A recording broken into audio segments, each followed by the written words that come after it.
So this right here is the new battle pack on the block. This is the 332nd Ahsoka's Clone Trooper battle pack releasing on August 1st for $20. Now, depending on what your stance is, this is either a dream come true or a pretty controversial Lego set. Huge thanks to Lego for sending over a copy for us to take a look at.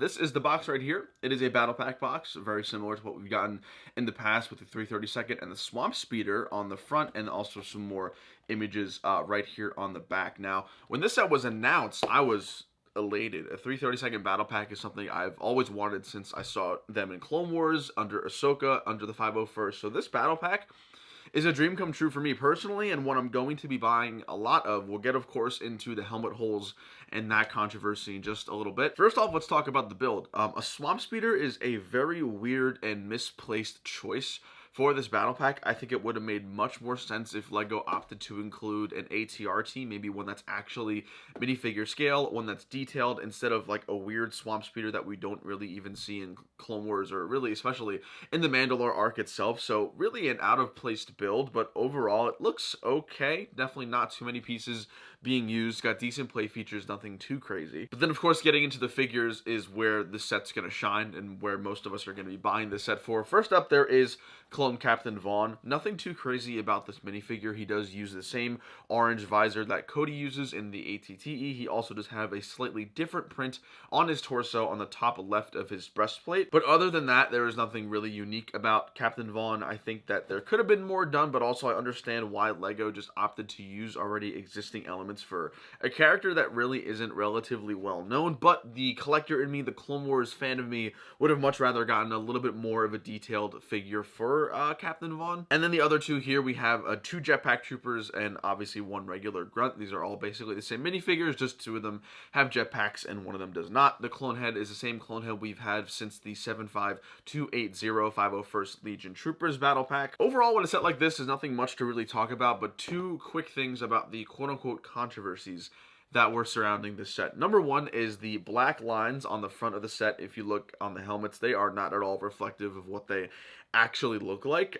These look bad, while the actual minifigures look pretty solid. They look almost identical to the older ones. There is definitely a big misdirection with how the helmets look on the box. Not too sure why that is. I'm hoping Lego will fix that going forward, but this could very easily deter people from wanting to buy it. So I think for Lego's sake, they should fix that. And the second one is the helmet holes. Now, there are helmet holes in all four of the helmets included in the set. Of course, these hold rangefinders, these hold visors, these hold pretty much any macros you can get your hands on. And there's a big part of the community that really doesn't care for helmet holes. That would be myself. I would qualify under these people. I don't think helmet holes take away from anything of this minifigure. And yes, it looks inconsistent with the older 332nd that we've gotten. But as I'm looking at it right now, it doesn't attract my eye. It doesn't make me enjoy this minifigure less. But then there are also people in the community who are really not happy about the helmet hole placement. Maybe instead of two different holes, it should have just been one helmet hole and that's it. And I could very much see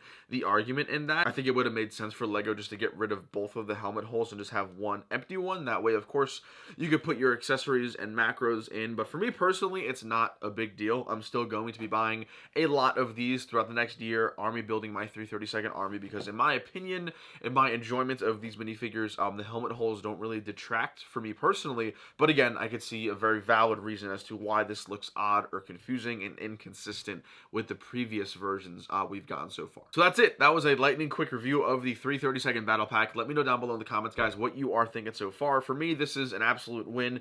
20 bucks is the new battle pack price, so I can't really speak to that anymore. The Swamp Speeder is a little bit of a weird build. I wish it was an ATRT or a more relevant build in the Clone Wars, but overall, let's be honest, none of us are buying the set for the build. We're all going to be buying this for the minifigures themselves. Hope you guys enjoyed. Drop a like down below if you did enjoy. Let me know what you think of the 332nd battle pack coming out August 1st. Huge thanks to Lego again, and I'll see you later. Take it easy. Peace.